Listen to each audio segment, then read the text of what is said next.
बिस्मिल्लाहिर्रहमानिर्रहीम। Welcome back to another podcast. ये podcast बड़ी ऑकवर्ड सी जगह के ऊपर बन रही है। उसका रीज़न ये था कि इस पॉडकास्ट के बनाने का मकसद ये है कि हमने फैकल्टी को भी सुना है, हम स्टूडेंट का भी ओवरव्यू ले रहे हैं। तो हमने सोचा कि स्टूडेंट के लिए एंटरप्रेन्योरशिप की कोई बात की जाए कि हमारे पास जो स्टूडेंट्स होते हैं वो किस तरह एंटरप्रेन्योर बन सकते हैं, और अगर वो एंटरप्रेन्योरशिप का कोई काम करना चाह रहे हैं तो वो कैसे स्टार्ट करेंगे। तो उसके लिए हमारे पास होस्ट है मोहम्मद उसामा।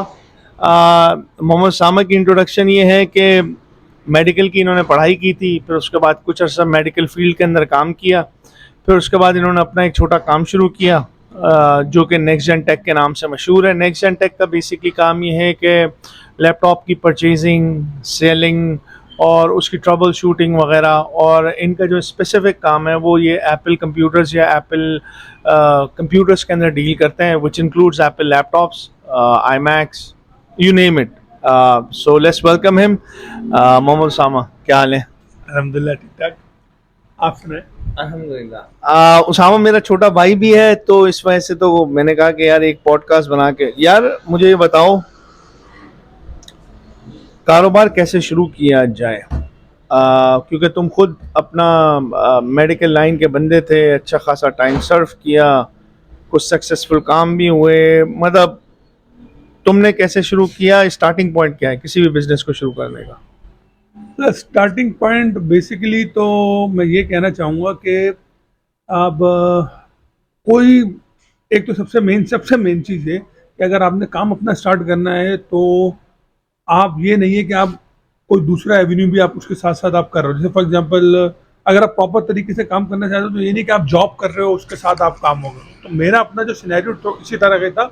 इस वजह से मैं आपको कहूँगा कि अब यहाँ इसको हम महावरतन कहें तो आपको सारी कश्तियाँ जलानी पड़ती हैं, तब जाके आप जो है आपका काम बड़ा भी होगा और आपको काम में मज़ा भी आएगा। टाइम देना पड़ेगा आपको, क्योंकि अगर यही सिनेरियो हो, जैसे मैं अपनी मिसाल इस तरह से लूँगा कि मैंने जब काम स्टार्ट किया था तो मैं ऑलरेडी जॉब करता था, लेकिन मैंने अपनी जॉब छोड़ी, स्किप की पूरी जॉब को, बट वहाँ से मतलब रिज़ाइन दिया और उसके बाद फिर मैंने प्रॉपर तरीके से काम स्टार्ट किया ताकि मैं अपना पूरा का पूरा फोकस कर सकूं। अच्छा, और दूसरा ये कि किसी भी काम को बड़ा करने के लिए ज़रूरी नहीं कि आपको स्टार्टिंग में ही बहुत ज़्यादा इन्वेस्टमेंट या बहुत ज़्यादा पैसे चाहिए।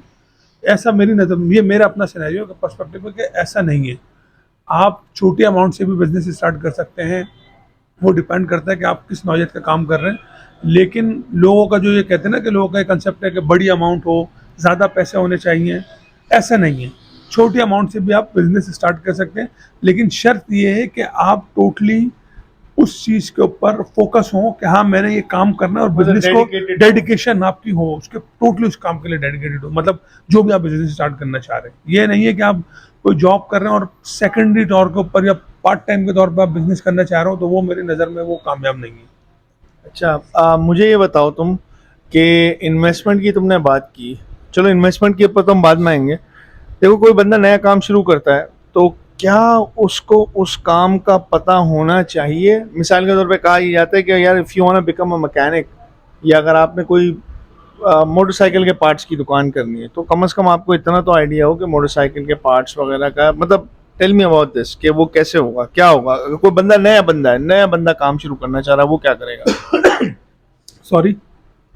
मुझे बताओ ना। देखो ना भाई, तुम्हारे पास तो एक्सपीरियंस नहीं था, या किसी के पास किसी चीज़ का एक्सपीरियंस नहीं है, लेकिन वो काम शुरू करना चाहता है, तो उस फील्ड का एक्सपीरियंस ज़रूरी है? क्या है, हाउ डज इट वर्क, ये कैसे होता है? मैं आपको वही मेरा जो मैं आपको बता दूं कि डिपेंड करता है कि क्या काम कर रहे हैं आप। अब जैसे फॉर एग्जांपल आपने जैसे मैकेनिक का जिक्र किया, तो डेफिनेटली एक रैंडम बंदा जिसने जो नौकरी कर रहा है वो खुद तो मैकेनिक नहीं बन सकता, चाहे वो गाड़ी का मैकेनिक हो या मोटरसाइकिल का मैकेनिक हो या कोई वेल्डिंग का काम हो या कोई इस तरह के जो हुनर हैं जिसमें आपको थोड़ा टाइम देना पड़ता है, तो वो तो डेफिनेटली कोई भी बंदा, एक रैंडम बंदा हो, वो डायरेक्ट ये बोले कि यार मैं ये करना शुरू कर दूंगा, तो उसके लिए पॉसिबल नहीं है। उसके लिए आपको स्किल्स रिक्वायर्ड होती हैं। लेकिन उसके अलावा भी बहुत सारे एवेन्यू, अब जैसे आपने कहा कि हम मोटर मैकेनिक के जो है उनके पार्ट्स की, तो वो भी आप कर सकते हैं। उसके अलावा कंप्यूटर का काम हो गया, उसके अलावा एसेसरीज, मोबाइल फ़ोन की एसेसरीज वगैरह हो गई। इसके लिए आपको कोई, मेरे ख्याल से तो एक्सपीरियंस की मतलब ज़रूरी है कि आपका एक्सपीरियंस हो। हाँ, लेकिन ये कि आपको ये पता हो कि आपको काम शुरू करने से पहले वो उस काम के, जैसे फॉर एग्जांपल आप बाइक के पार्ट्स का काम शुरू करने जा रहे हैं, तो उसके लिए आपको ये पता होना चाहिए कि मुझे वो बाइक के जो पार्ट्स हैं, जो जो उसकी जो भी XYZ पार्ट्स होते हैं, वो कहाँ से मिलेंगे, और होलसेल प्राइस पे उसकी होलसेल मार्केट कहाँ से है, और कहाँ से आपको अच्छे प्राइसिंग के ऊपर वो चीज़ मिल सकती है। जस्ट मेरी नज़र में ये रिक्वायर्ड है।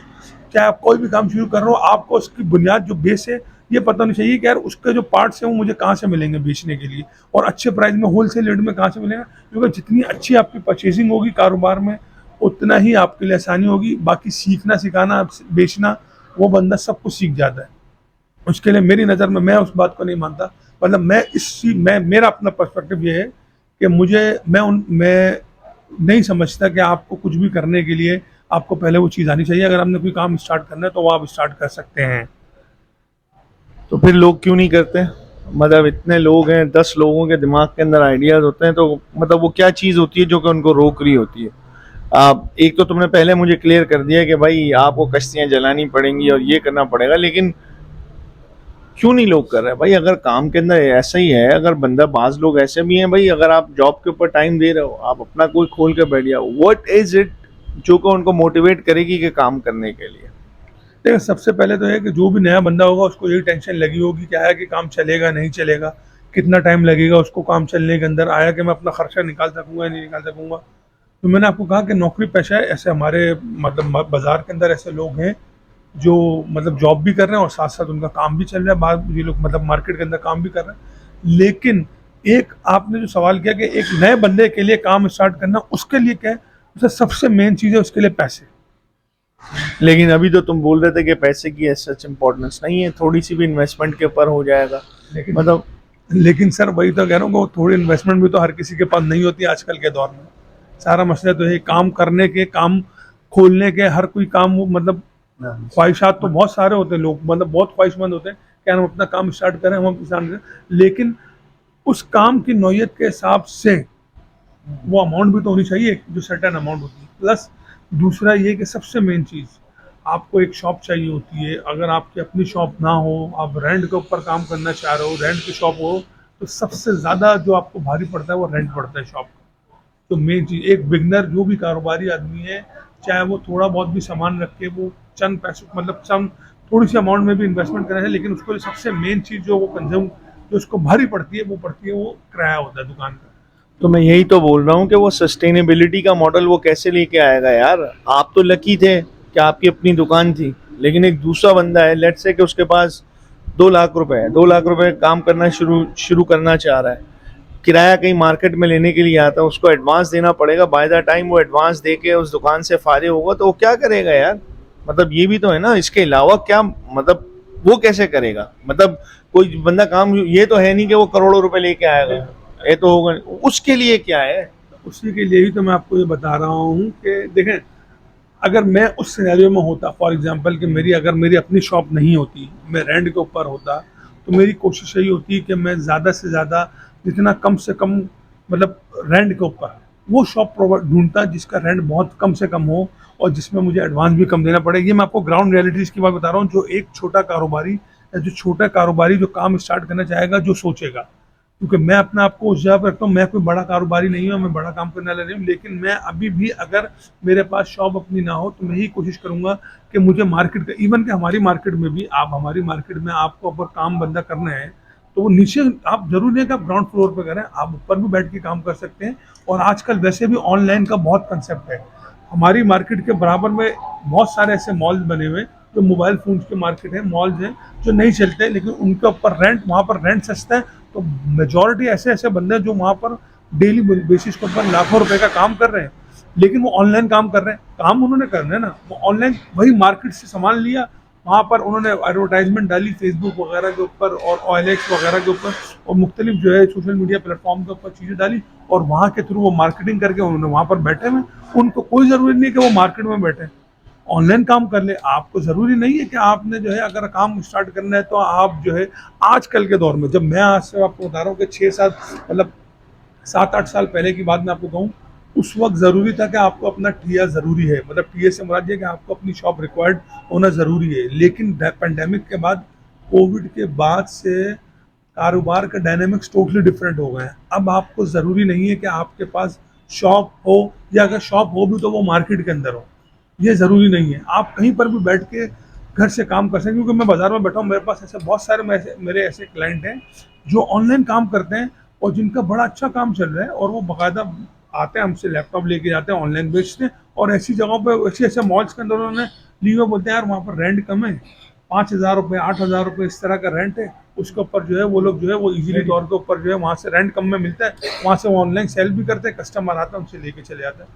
तो कम, जिसका बजट कम है, मतलब जिसके पास अगर जैसे फॉर एग्जाम्पल 1.5-2 लाख रुपए हैं और वो चाह रहा है कि उसको किराया, तो वो उसके लिए ये एवेन्यू बहुत अच्छा है कि वो कोई ऐसे मॉल वगैरह में ढूंढे जहाँ पर रेंट कम है, या वो ऑनलाइन काम करे। स्टार्ट आप ऑनलाइन से करो, एक दफ़ा जब आपका काम ग्रो अप हो जाए तो फिर आप मार्केट में भी आ जाओ। भाई आप मुझे प्रोडक्ट की लिस्ट दो जो कि एक बंदा ऑनलाइन काम करना चाहता है, वो ये प्रोडक्ट के ऊपर काम करे जिसके अंदर आपको ये लगता है कि प्रॉफिट अच्छा है, या प्रॉफिट इतना है कि वो बंदा सस्टेन कर लेगा, उस आइटम की कटिंग ज़्यादा है। आपकी नज़र में क्या ऐसी प्रोडक्ट है? चले आप दें किसी को आप बताना चाह रहे हैं कि भाई ऑनलाइन काम शुरू करो, और उन प्लेटफॉर्म्स का भी जिक्र करें जो कि ऑनलाइन प्लेटफॉर्म्स हमारे पास अवेलेबल हैं जिनको बंदा यूज़ करके चीज़ें कर सकता है। देखिए, मुझे ऑनलाइन प्लेटफॉर्म तो आपको पता है कि मार्केट में अब आजकल जो है OLX हो गया, फेसबुक हो गया, इंस्टाग्राम, इवन के इंस्टाग्राम ऑनलाइन सेल्स के लिए, इवन के मैंने तो ये भी सुना है कि लोग जो है वो टिकटॉक इस्तेमाल कर रहे हैं, और टिकटॉक के ऊपर जो है वो वीडियो डाल के बाकायदा अपनी जो है वो शॉप का एड्रेस वहाँ पर बताते हैं और लोग वहाँ पर आते हैं। यूट्यूब है, यूट्यूब बहुत बड़ा प्लेटफॉर्म है, लेकिन जो अगर वैसे सेल पॉइंट ऑफ व्यू से देखा जाए तो फेसबुक, OLX हो गया, ये दो ऐसे प्लेटफॉर्म है, या इंस्टाग्राम हो गया, ये दराज के बारे में दराज बेसिकली बहुत रिस्ट्रिक्ट, मेरी नज़र में दराज जो है वो सही है, लेकिन उसमें थोड़ी सी जो नया बिगनर जो काम करने वाले हैं ना, उसके लिए बहुत कॉम्प्लिकेशन है, तो मैं तो उसका रिकमेंड नहीं करूंगा। अगर मेरी रिकमेंड वो उनके लिए है जो बड़े पैमाने पर ऑलरेडी जिनके काम बहुत ज़्यादा एक्सपेंड हुए हैं, और जो है जिनको एक और प्लेटफॉर्म चाहिए, तो वो दराज से काम कर रहे हैं, क्योंकि दराज में होता है कि आपकी पेमेंट के बड़े इशूज हैं, पेमेंट आपके पास फ़ौरन नहीं आती, फिर उसके बाद फिर रिटर्न वगैरह। तो एक जो बिगनर स्टार्टिंग में काम करने वाला है, मैं तो दराज का रिकमेंड नहीं करूँगा, लेकिन उसके अलावा फेसबुक, OLX, इंस्टाग्राम, ये 3 ऐसे प्लेटफॉर्म है, तो यूट्यूब, लेकिन यूट्यूब के ऊपर भी चैनल ग्रो होना, ये सारी चीज़ें इंस्टाग्राम में, लेकिन फेसबुक और उसके ऊपर आप जो है आप कहते हैं कि उसको जो बूस्ट करवा के आप चीज़ें बेच सकते हैं। अब रहा सवाल प्रोडक्ट के हवाले से, आपने कहा कि कौन से प्रोडक्ट बेचने चाहिए, तो देखें मुझे दूसरे आइटम्स का तो नहीं पता, लेकिन मैं अपनी मार्केट, आप अपना एक सजेस्ट तो करें ना। मैं अपने मार्केट के अंदर जो बैठा हूँ, क्योंकि मैं इलेक्ट्रॉनिक मार्केट में, कंप्यूटर मार्केट में बैठा हूँ, कंप्यूटर मार्केट के अंदर जो मेरे जो नज़र में जो प्रोडक्ट आजकल जो बहुत ज़्यादा आम है वो क्रोम बुक्स का है। क्रोम बुक्स जो है वो मार्केट के अंदर बहुत ज़्यादा फ्लड हुई हुई है, और काफ़ी एक अच्छा प्रोडक्ट है, और काफ़ी लोग उसको बेच रहे हैं। उसकी वजह ये है कि क्रोम बुक्स के अंदर एक तो ये कि आपको सस्ती है। असल में जो क्रोम बुक का मेरा सजेस्ट करने का नए लोगों को इस वजह से है कि एक तो उनकी इन्वेस्टमेंट कम है, तो इन्वेस्टमेंट कम के हवाले से क्रोम बुक एक सस्ता आइटम है, और उस पर एक नॉमिनल आपको प्रॉफिट मिल जाता है। कितना प्रॉफिट मिलता है? आप उसको ये समझ सकते हैं कि उसके ऊपर 10 to 15% जो है वो आपका इजीली प्रॉफिट बन जाता है, जो कि मेरी नज़र में अभी जो काम की सिचुएशन है उसके हिसाब से काफ़ी हैंडसम प्रॉफिट है। वरना बड़े आइटम में जैसे जैसे एक्सपेंसिव आइटम आएंगे तो आपका प्रॉफिट थोड़ा सा और कम हो जाता है। तो क्रोम बुक एक ऐसा आइटम है कि इसके ऊपर 10 से 12%। फिर मैं आपको वही बात रिपीट करूंगा कि अगर आपकी परचेजिंग अच्छी है और आपको कोई ऐसा सप्लायर मिल गया है, या ऐसा होलसेलर या ऐसा इंपोर्टर मिल गया है जो आपको बहुत अच्छे रेट प्रोवाइड कर रहा है, या मार्केट से भी मजीद आपको थोड़ा सा और गैप दे रहा है, तो आपका वो प्रॉफिट 25% तक भी जा सकता है। भाई ये तो तुम वो बात कर रहे हो, हमें अच्छा इंपोर्टर मिले या डिस्ट्रीब्यूटर मिले तो उस सूरत में मिलेगा जब आप मार्केट में पुराने होंगे। एक बिगिनर है उस ही डज नॉट नो। शुरू के अंदर तो आपको भी पता है कि शुरू के अंदर आपको डायरेक्टली कोई है कि आपको डायरेक्ट जो नहीं अपना अच्छा लिंक मिल जाए, ये तो पॉसिबल ही नहीं है ना, ये तो स्टेटिस्टिकली तौर पर ही चीज़ पॉसिबल नहीं है। तो वो कैसे सस्टेन करेगा? जहाँ पे अगर आप देखोगे यूट्यूब के ऊपर काफ़ी ऐसी आपने खुद वीडियोस देखी होंगी कि वो बता रहे हैं जी मोबाइल मॉल में 5,000 रुपये, 5,000, बल्कि आपके अब्बू खुद बोलते हैं यार इतने सस्ते लैपटॉप कहाँ से मिल रहे हैं, तुम लोग क्या कर रहे हो। तो जब वो ये सारी बातें करते हैं तो एक शुरू में तो मिलना यार इम्पॉसिबल सी बात है। इसके अलावा मुझे नहीं, बिल्कुल पॉसिबल यार मैं इससे एग्री नहीं। आप एग्री नहीं करते, आपको मैं उससे मतलब वो नहीं है, हर किसी की अपनी राय होती है, लेकिन मैं आपको इस वजह से बता रहा हूँ कि शुरू में अब हाँ, यही बात अगर आप मुझसे 3-4 साल पहले कहते तो मैं मानता, लेकिन अब इस वजह से बोलो क्योंकि मोस्टली इंपोर्टर या होलसेलर जो है वो खुद ऑनलाइन के काम में घुस गए, ठीक है ना, वो ऑनलाइन बेच रहे हैं। और अब ऑनलाइन में मतलब होलसेल में और रिटेल के अंदर पहले जो गैप इतना था वो अब गैप भी बहुत कम हो गया, अब इतना ज्यादा गैप नहीं मिलता। तो मेरे भाई मैं यही तो बोल रहा हूँ, वो बंदा सस्टेन कैसे करेगा यार। सर मैं आपको सस्टेन इसी वजह से, अब आप मुझसे, दरअसल मसला सारा ये है ना कि आप समझ नहीं पा रहे हैं। मैं आपको जो समझाना चाह रहा हूँ उसकी वजह ये है, मैं आपको अपनी मिसाल लूंगा। मैं भी बेचता हूँ, ऑनलाइन में काम करता हूँ, मैं ऑनलाइन काम करता हूँ। फॉर एग्जांपल मैंने एक चीज़ ऑनलाइन के ऊपर 28,000 रुपये का ऐड डाला हुआ उसके ऊपर, लेकिन मैंने ऑनलाइन के ऊपर जस्ट कोई उसके ऊपर प्रमोशन नहीं की हुई, ना मैंने उसको कोई बूस्ट वगैरह नहीं किया हुआ। बूस्टिंग वगैरह के इतने ज़्यादा कोई पैसे नहीं लगते, हम नहीं करवाते, लेकिन मोस्टली लोग करवाते हैं। अब मैं एक चीज़ 28,000 रुपये में सेल कर रहा हूँ, फॉर एग्जांपल ये मोबाइल फ़ोन है, ये मैं 28,000 रुपये में अपनी शॉप से सेल कर रहा हूँ, और मैंने ऑनलाइन भी इसको 28,000 रुपये के पैसे डाले हुए। अब मुझसे ऑनलाइन ही शॉपकीपर जो ऑनलाइन बेच रहे हैं वो मुझसे आके ये 28,000 रुपये में लेके जा रहे हैं, या मैं उनको 1,000 रुपये का मजीद गैप देता हूँ। अब आप मुझसे, आपके इसी बात के अंदर आपका जवाब आ गया आपके सवाल का, कि वो मुझसे 27,000 या 28,000 में बेच आ रहे हैं तो वो कैसे बेचेंगे। उसकी वजह ये है कि उनके पेजेस उन्होंने सोशल मीडिया अपना प्लेटफॉर्म के ऊपर बूस्टिंग करवाई है। हमारे ऐड, हमारी वो चीज़ें हर आम पब्लिक तक नहीं पहुंच पाती, लेकिन क्योंकि वो लोग बूस्टिंग करवाते हैं उसमें थोड़े पैसे लगते हैं, वो उन सारी जेनिटी उन सारे लोगों तक पहुंच जाती है जिन तक हमारी चीज़ें नहीं पहुंच पाती। और वो लोग विलिंगली तौर के ऊपर उनसे जो हम चीज़ 28,000 रुपये में मार्केट में आराम से बेच रहे होते हैं, वही चीज़ वो उनसे, मुझे पता है क्योंकि वो बताते हैं मेरे से कि हमने इतने में बेची, हमने इतने में बेची, वो 32,000, 33,000 रुपये, 35,000 रुपये में बेच देंगे। तो सर ये सारा का सारा वे ऑफ प्रमोशन और डिफरेंट वे ऑफ सेलिंग है, इस तरीके से करते हैं हम। क्योंकि बाजार में दुकानदार हैं तो हम वो ऑनलाइन पेमेंट नहीं करते, लेकिन दूसरे बंदे हैं वो करते हैं ऑनलाइन तरीके का। अच्छा, अगर कोई बंदा ये तरीक़ेकार इस्तेमाल करे, कैन ही ग्रो बिग? कौन सा तरीके का? जो आपने अभी बताया कि भाई आपसे ही लेके आगे ऑनलाइन के ऊपर बेच दे, कैन ही ग्रो बिग? वो अपने आप को सस्टेन कर पाएगा? मेरा कहने का मतलब उसके घर का चूल्हा जल जाएगा सही तरीके से? क्या वो बस वो ऐसे ही है कि भाई वो जॉब करने से बेहतर है चलो मैं अपना नहीं ऑनलाइन कारोबार करता हूँ? देखो मेरा कहने का मतलब ये है कि कारोबार वो है कि बंदा कहता है कि यार मैं जॉब करने से बेहतर है चलो मेरा अपना काम है, जितने जॉब के अंदर मैं कमाता है यहाँ पे सेटों की तरह जाके कमा सकता हूँ। एक मेंटालिटी कारोबार की वो है। मैं आपको पहले मेरी सब पूरी बात सुन ले, फिर उसके बाद एक दूसरी मेंटालिटी ये है कि यार यस स्टार्ट तो मैंने ऐसे लिया, लेकिन I really want to grow big, मुझे बड़ा होना है लिटरली। मतलब मैंने कोई वो करना है। अपनी मार्केट के अंदर 600 दुकान है, उसके अंदर how many of shopkeepers you know they want to grow big? मुझे बताया वो क्यों नहीं हो रहा है? अगर ये मॉडल इतना आपका अच्छा है, मुझे मतलब इनलाइटेंड अस। मेरा मॉडल, मैं जो आपको मॉडल बता रहा हूँ ये बेसिकली आपने देखें। अब आप सवाल, अब ये स्टार्टिंग पॉइंट बता रहे हो। हाँ एग्जैक्टली, क्योंकि आप मुझसे पूछ रहे कि यार एक जो बिगनर बंदा है जिसको नया नया काम शुरू करना है वो किस तरह कर, तो हमने उसका जवाब दिया। हमने थोड़ी बोला कि वो डायरेक्ट ही तो बड़ा।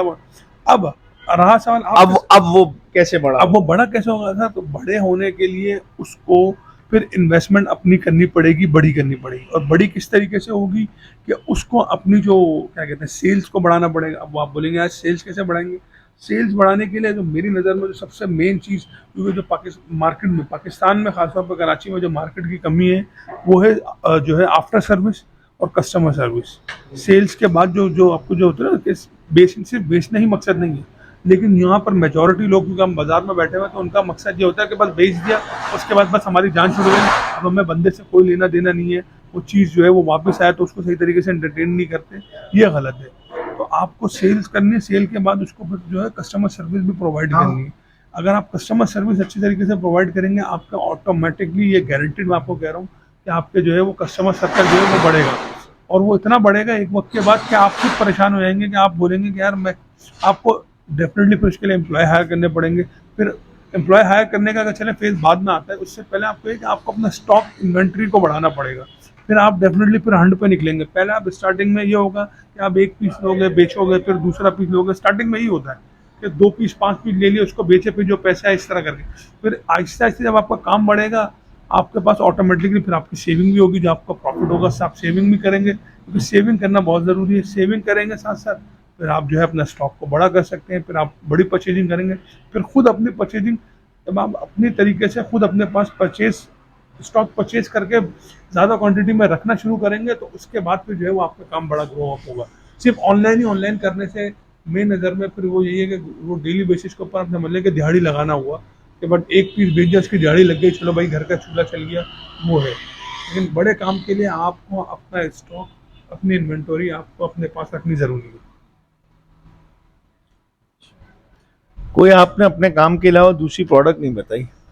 फॉर एग्जाम्पल, बताएं, कोई लिस्ट ऑफ प्रोडक्ट दें, लोग आपकी बात सुनेंगे। या कोई भी बंदा काम करना शुरू करना चाह रहा होगा वो ये बताएगा भाई लेकिन मैंने आपको ये कहा कि आजकल ऑनलाइन बहुत सारी चीज़ों का काम ये तो आप अपने काम से रिलेटेड है, आपकी क्या विजन नजर आती है कि मैं अपने काम से हटा रहा हूँ, मैं अपने काम से हटा के मैं आपको बता रहा हूँ कि आजकल क्लोथिंग का बहुत ज़्यादा है, बहुत ज़्यादा ऑनलाइन। क्योंकि मैं अपने घर के अंदर में अपने जो रिलेटिव वगैरह में देखता हूँ कि बहुत सारे ऐसे लोग हैं जो क्लोथिंग का काम कर रहे हैं।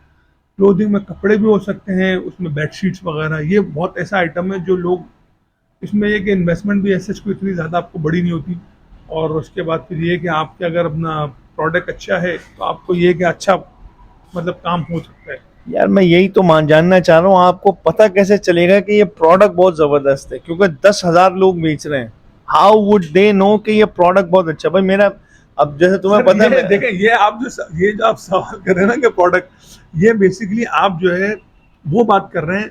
ये देखो कोई वो बात नहीं, ये वो सवाल आते हैं जो कि लोगों के जहन के अंदर आता है। देखें, मैं यहाँ पर कोई प्रोडक्ट बेचने के लिए नहीं बैठा हुआ हूँ। आप मुझसे एक आइडिया लेने के मैं कौन कौन से प्रोडक्ट, यार मैं अपने खानदान की मिसाल देता हूँ कि अब मेरे खानदान में अगर मेरे कज़न है वो कपड़े बेचता है, मुझे पता है कि वो कपड़े सही है, लेकिन वो कोई अच्छी क्वालिटी के नहीं है, लेकिन बंदा लेता है। क्यों? क्योंकि आजकल जो लोगों की जो शकत है, जो जिसकी जितनी आप समझे कि अपने जो उसकी जो कुव्वत खरीद जो है, जिस हवाले से एक नॉर्मल मतलब ये है कि बंदा जो है उसके लिए 1500, 1600, 1700, 1800, 2000 तक का सूट अगर वो लेता है, तो आप उसको मैं क्या एक्सपेक्ट कर रहे हैं कि आप उसको के अंदर आपको कोई बड़े ब्रांड की कोई अच्छी चीज़ तो नहीं मिलेगी, और नॉर्मल कपड़े मिलेंगी, और मेजॉरिटी वही चीज़ बेच रही है।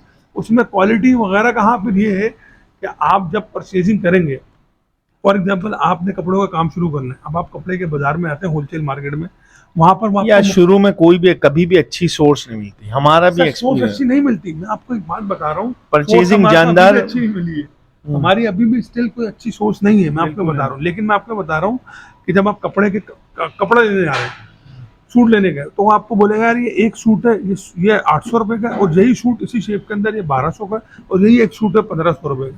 अब आप 800 वाला सूट लो, और 800 वाला सूट लेने के बाद उसको आप 1400 रुपये में बेच दो, ठीक है, तो वो तो फिर गलत होगा, ठीक है ना, ये गलत है। कस्टमर जो आप बोले ना कि क्वालिटी की वजह, और यही अगर है ये आप 1400 वाला सूट ले रहे हो, 1400 वाला सूट लेके आप 200 रुपये कमा के 1600 रुपये बेचोगे, कस्टमर मुतमईन भी होगा, आपका कस्टमर भी बनेगा। तो आप जो बोले ना कि कपड़े बंदा फिजिकली तौर पर, यार ये बहुत स्लो प्रोसेस है यार, ये बहुत स्लो प्रोसेस। आप अगर ये चाह रहे हैं कि दिनों दिन में मैं उन लोगों में से नहीं हूँ, ना मेरे पास कोई ऐसी जादू की छड़ी है कि मैं आपको रातों रात ऐसा तरीका बता दूं कि जो है ना बंदे जो है ना कारोबार जो चलना शुरू हो जाए, स्टेब्लिश हो जाए, और जो है ना नोटों की मेरे भाई 90% लोग यही सोचते हैं कि कारोबार के अंदर बंदा रातों रात अमीर होता है, तो यही तो हमने उनकी वो दूर करनी है ना, यही तो हमने।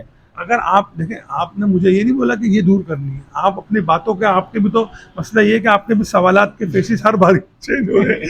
कभी आप बोल रहे हैं कि जो बिगनर है उसको किस तरीके से करना है, कभी आप ये कह रहे हैं कि अभी जो है ना रातों रात अमीर करवा दें, अभी आप नहीं मतलब वो बातें असल में ये जो सवालात नहीं करना है, जो तुम जवाबात दे रहे हो यार, उन्हीं में से ही निकलते हैं। अभी अगर देखा जाए तो ये पॉडकास्ट जो है बेसिकली सही है, ये आप जो मुझसे मतलब सवाल कर रहे हैं, लेकिन आप नहीं, मैं तो खुद जो तुम आप खुद भी इसके जवाब दे हो सकते हैं, आप खुद भी अपनी राय भी बता सकते हैं ना, जरूरी नहीं है कि मैं बताऊं।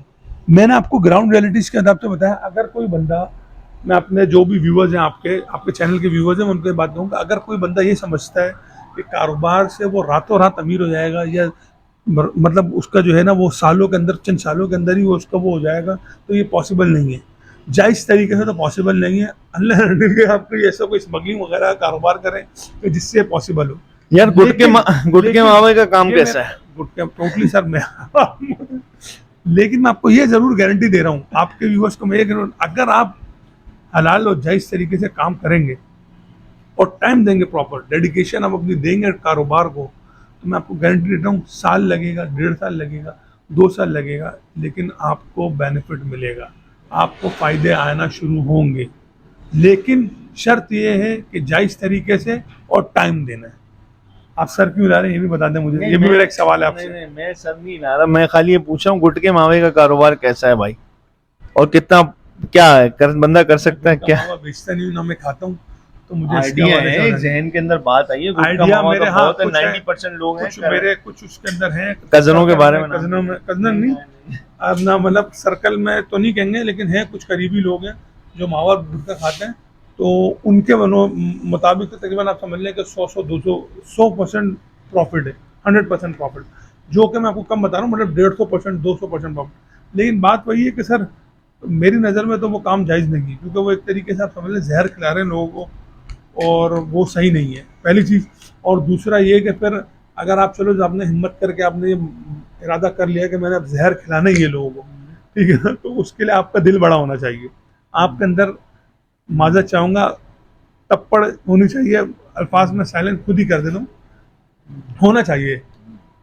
हर एले मेले बंदे का या हर कोई ऐसा नहीं है कि जिसने मुंह उठाया वो ऊँट का मावा बेचना शुरू कर दे। यार अगर बिजनेस आजकल के दौर में इतना ही आसान हो गया आफ्टर कोविड, तो बंदे क्यों नहीं कर रहे? क्योंकि मैं तुमको ये क्यों, मतलब लोग भी ये सोचते होंगे, अगर तुम देखते होगे लोग भी फेसबुक इस्तेमाल करते हैं, यूट्यूब आए दिन एडवर्टाइजमेंट चल रही मेहनत होती है। मेहनत मेहनत करनी है ना, असल में मेहनत ऑनलाइन के लिए भी तो मेहनत दरकार है। यार मेहनत अगर आप एक प्रोडक्ट नहीं, मैं इससे डिसएग्री करता हूँ, मैं मेहनत नहीं है, मेहनत नहीं है, पब्लिक मैं आपकी मेहनत, मिसाल देता हूँ। कंसिस्टेंसी है मेरे नहीं, ख्याल से, मुस्तकिल मिजाजी बहुत जरूरी है काम के उसी अंदर। सूरत में बंदा करेगा जब बंदा मेहनत करने का सोचेगा। मेरे भाई मुस्तकिल मिजाजी का मतलब ये है सर, कि मुस्तकिल देखो, मिजाजी अलग चीज है, नहीं मेहनत नहीं अलग चीज है। नहीं नहीं कारोबार के लिए मेरी नजर में मेहनत जरूरी है। मेहनत का मतलब ये नहीं है कि बंदा कोई पहाड़ तोड़ के या कुछ वो पसीने बहाए, ये मेहनत नहीं। देखें मैं इसकी मिसाल आपको इसका दूंगा, अब एक बंदा वो चाह रहा है कि यार मैं पैसे भी मेरे खर्च, सवाल एक जवाब दो, सवाल एक जवाब दो। मैं आपको ये बात कहूँगा, एक बंदा अगर ये चाह रहा है कि वो फॉर एग्जाम्पल के वो जो है कारोबार करें online, I think we should put it in our channel man, ये जानी चाहिए। ठीक है ना, और प्लस अल्लाह आपका भला करे, ओ वो तो कहीं पर भी डाल सकते हैं हम, लेकिन ये कि आप भी हाँ हाँ चलो आगे चलो, ठीक है। सवाल का जवाब। अब एक बंदा है वो बोल रहा है यार मैं ऑनलाइन काम करना चाह रहा हूँ और वो चाहता है मेरे पैसे भी ना लगे। अब वो फॉर एग्जाम्पल उसने सोचा है कि यार मैं एक काम नहीं करता हूँ, भाई कंप्यूटर मार्केट आता हूँ, कंप्यूटर मार्केट से लैपटॉपों की तस्वीरें खींच के लेके जाता हूँ और उसके बाद वो करता हूँ। ऑनलाइन काम कर रहा है जिसके ना घर ना कोई दुकान है ना कुछ भी नहीं है, हमारे सामने से मिसाल है। यार तुम देखो, आएंगे- फिर मैं अभी वही बहस होने वाली बात है, ये हार्ड सर ये Hard work- हार्ड वर्क की कैटेगरी में आता है। उसकी वजह ये है मैं आऊं डेली एक तस्वीर खींचूं एक प्रोडक्ट की, उसको ऑनलाइन डालूं। मुस्तकिल मिजाजी सर, की ये मैं बात कर रहा हूँ, मुस्तकिल मिजाजी कंसिस्टेंसी नहीं ये है। consistency- नहीं नहीं नहीं नहीं, एक बंदा है हार्ड वर्क, कंसिस्टेंसी का मतलब है एक चीज काम चले या ना चले मैंने रोजाना करनी है। भाई अगर मैं पॉडकास्ट बना रहा हूँ, रिगार्डलेस ऑफ मेरी लोग पॉडकास्ट या मेरी वीडियो देखे नहीं, I have to consistently do that.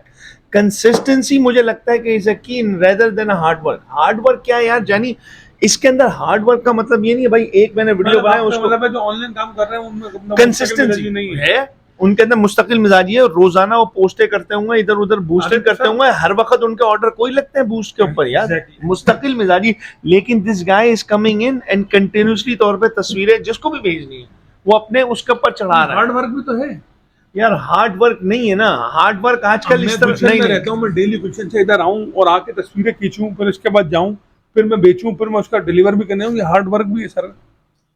Sir यार देखो, देखें सर मुस्तकिल मिजाजी मसला सारा ये यार नहीं ये डेफिनेशन गलत है, मेरे ख्याल से गलत है। देखें मुस्तकिल मिजाजी सर मैं आपको एक बात बताऊं, मुस्तकिल मिजाजी बात सिनेरियो के अंदर ऑटोमेटिकली तौर पे आ जाती है और बात सिनेरियो में आपको लानी पड़ती है। यार देखो आप एक अब मैं एक मिसाल अपनी मिसाल में आपको देता हूँ, मैं दूर किसी नहीं हूँ। अब मैंने जब ये काम स्टार्ट किया मेरे पास कोई नौकरी नहीं थी, मैंने नौकरी छोड़ के किया, तो मुझे नहीं चाहते हुए भी मैं मेरे पास कोई और ऑप्शन नहीं था, तो मुझे मुस्तकिल मिजाजी पैदा करनी पड़ी अपने अंदर। ठीक है, ऐसा ही है। तो आप क्या समझते हैं भाई? मैं अच्छा, जिन लोगों को जिनको मेरी राय से इख्तिलाफात हो, जिनको इनकी राय से इख्तिलाफात हो, तो वो कमेंट सेक्शन में जरूर बताएं। देखो मैं तुमसे ये बोल रहा हूँ भाई, एक डिस्कशन हो रही है, मैं ये समझता हूँ मुस्तकिल मिजाजी की पहले आप डेफिनेशन सुन लें। कोई भी एक काम करना, छोटा काम करना, लेकिन उसको रोजाना करना, ये ना हो कि आज ही कुत्तों की तरह आपने सारा काम एक दुनिया अपना लोड ऑफ वर्क कर लिया आपने, और उसके बाद दुनिया आप ये बोल रहे हो कि ना बस हो गया है। आज मैंने जनी इसकी एग्जांपल ये है कि भाई आप आज गए, आज आपने 4 घंटे जिम के अंदर पंप अप कर दिया और आप कह रहे हो and you come home and you look for results. देखिए मुस्तकिल रिजल्ट्स नहीं आते, मेरा कहने का मतलब है मुस्तकिल मिजाजी तो देखें, मुस्तकिल मिजाजी तो एतदाल जिसको मैं एतदाल के साथ तो माशाल्लाह से आजकल फकीर भी आप देखते होंगे गली मोहल्ले में, आप बेटा उसकी कामयाबी का राज ये है, कल हम लोग रात में बैठे हुए खाना खा रहे थे तो हमारे सामने एक खातून गुजरी, वो याद है, मैंने कहा वो उसकी मुस्तकिल मिजाजी है, I don't give a single penny to her. मुझे ये बताएं, पर आप मुझे ये बताएं, आप ये कह रहे हैं कि उसकी मुस्तकिल मिजाजी, तो क्या वो मुस्तकिल मिजाजी के बाद वो जो काम कर रही है वो सही है? यार देखो, इट डजंट मैटर, वो अभी हमने ये बात की नहीं उसने देखे पॉडकास्ट से ये भी बताना है कि क्या चीज सही है क्या चीज गलत है। भाईजान मैं यहाँ पे, हम ये जज यहाँ पे करने के लिए नहीं बैठे हुए कौन सा काम हलाल है हराम है, मैं आपको ये बता रहा हूँ उसकी मुस्तकिल मिजाजी देखो कि उसने उसी जगह के ऊपर अपने प्लेटफॉर्म सर को ये तो बताना है फकीर नहीं बना रहे हम लोगों को, हम उनको फकीर नहीं बना रहे कि आपने फकीर होकर लोगों से मांगना शुरू करना है। मैं आपको ये बोल रहा हूँ फकीर भी बंदा है, प्रोफेशनल फकीर है, लेकिन उसकी मुस्तकिल मिजाजी भी। कल रात में हमारी डिस्कशन हो रही थी कि यार ये औरत को, मैं मुझे पता है कि ये प्रोफेशनल फकीर है, लेकिन और जितने लोग वहां पे वो हमारे दूध वाले के पास तो सभी लोग आते हैं, वही नॉर्मल वही शक्लें आती होंगी जो रोजाना आती हैं, कोई ऐड नहीं आता, उनको ही पता ये बैठी है, लेकिन उसका पैसे नहीं मिलते होंगे, लेकिन उसकी मुस्तकिल मिजाजी को आप दाद दें कि वो कितने कंटिन्यूसली तौर पे she just need to sit. मेरे ख्याल से मुझे जैसे लगता है कि उसके जो है ना बच्चे वगैरह जो है वो आगे पीछे वहां पर बैठती होगी सुकून से, और बच्चे कजने मजने बहन भाई उसके ऊपर हम डिस्कस नहीं कर रहे हैं, हम उसकी मुस्तकिल मिजाजी के ऊपर बात कर रहे हैं कि हमने, मैं उसको सालों से जानता हूँ, मैंने उसको कभी भी 1 टका नहीं देखा, लेकिन वो आपको मखसूस टाइम के ऊपर। मुस्तकीम साहब मुझे बताएं तो आप क्या चाह रहे हैं? भाई मैं सिंपली ये कहना चाह रहा था कि भाई मुस्तकिल मिजाजी इज़्ज़त की है मेरे ख्याल से किसी भी काम में, मेरी राय के मुताबिक। यू गाइस कैन एग्री और disagree, that's a different story, he agrees with me और not, that's a different story, लेकिन मुझे ऐसा लगता है कि मुस्तकिल मिजाजी एक की। मुझे ये भी लगता है कि मुस्तकिल मिजाजी ऐसी चीज़ है कि ये आपको आजमाएगी, ये आपको लिटरली तौर पे आजमाएगी। जब आपको लगेगा ना कि जब आपका सब्र का पैमाना कारोबार करने के अंदर जब टूटने लगेगा ना, that's where your test begins actually, शुरू के अंदर नहीं होगा। so get prepare yourself for this। अच्छा, पर मुझे ऐसा मुझे मैं अपनी बात कहूंगा, फिर आप ये कहेंगे कि मैं सवाल एक जवाब दो। मुझे इतने साल से, जब मुझे काम करते हुए जितने भी साल हुए वो मैं बताऊंगा नहीं, लेकिन ये कि आड़ होना मुझे याद नहीं पड़ता कि मेरे ऊपर कोई ऐसा कभी ऐसा, अल्लाह का लाख लाख शुक्र है उसके ऊपर मैं कहता हूँ कि कोई ऐसा वक्त आया हो कि यार मुझे ऐसा लगा हो कि यार जो अभी आपने अल्फाज कहे थे मेरे जहन से निकल गए हैं, क्या बोला था कि मुस्तकिल मिजाजी कब से, जब आपको ऐसा लगे कि आपका कारोबार नहीं चल रहा, या सब फेजेस आते हैं, लेकिन फेजेस ऐसे आए, लेकिन यार फेजेस ऐसे आए, फेजेस आए, लेकिन फेजेस आए। we had a long discussions on this, please don't say that। हमारे पास ऐसे 12 फेजेस आए, तुम्हें बीच के हमने कारोबार बंद करने का कभी नहीं सोचा। तुम्हारे पास अच्छी ऑफरें थी, सब गाय ऑफर्ड यू 100,000 के करीब पैसे ऑफर किए थे, कुछ इस तरह का चक्कर था। ये तो अर्ली स्टेजेस की बात है, वही तो थी, वही तो है। When you are not making shit, आपके अपने वो नहीं हो रहा है। देखो आपने लोगों को रियलिटी बतानी है, हमने कारोबार की रियलिटी लोगों को बतानी है, ना कि उनको लारे लप्पे देने हैं। सरकार आपको टेंशन इस वजह से नहीं थी, फ्रैंकली स्पीकिंग, क्योंकि आपको पता है मेरा बाप पीछे मौजूद है। आपको टेंशन इस वजह से भी नहीं थी कि you had a shop that is actually owned by your father। Imagine करो कि for 6-7 months the early struggle ages, उसके अंदर अगर किसी के पास वो अगर अपने end meet नहीं कर रहा, he needs to have a certain amount of money to sustain him or herself or her family, बंदा frustrate होता है मेरी जान।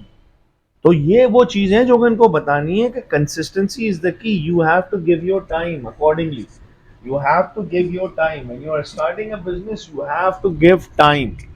मैं ये सिंपली ये बोलना चाह रहा हूँ कि ये देखिए बहुत इंपॉर्टेंट काम, टाइम तो हर चीज के लिए रिक्वायर्ड होता है। डोंट कंपेयर, तुम अपने हालात को दूसरे हालात के साथ कंपेयर कर ही नहीं सकते। मतलब हम we are having this discussion, मैं अपने हालात को कंपेयर नहीं कर रहा, लेकिन मैं आपको देखें आपने मुझसे क्या पूछा, मसला सारा ये आप बात कहाँ से कहाँ, ये पॉडकास्ट नहीं हो रही है, अब ये वाकई पॉडकास्ट हो रही है। पहले चल रहा था इंटरव्यू और राय दी जा रही थी, अब ये रियल पॉडकास्ट चल रही है कि यहाँ का अपना रिव्यूज बता। एग्जैक्टली, तो बताने ही करना ही था। हाँ, तो वही तो बननी इसी तरह चाहिए। हाँ, वो ये तो बहरहाल इसका हम सेकंड एडिशन करेंगे।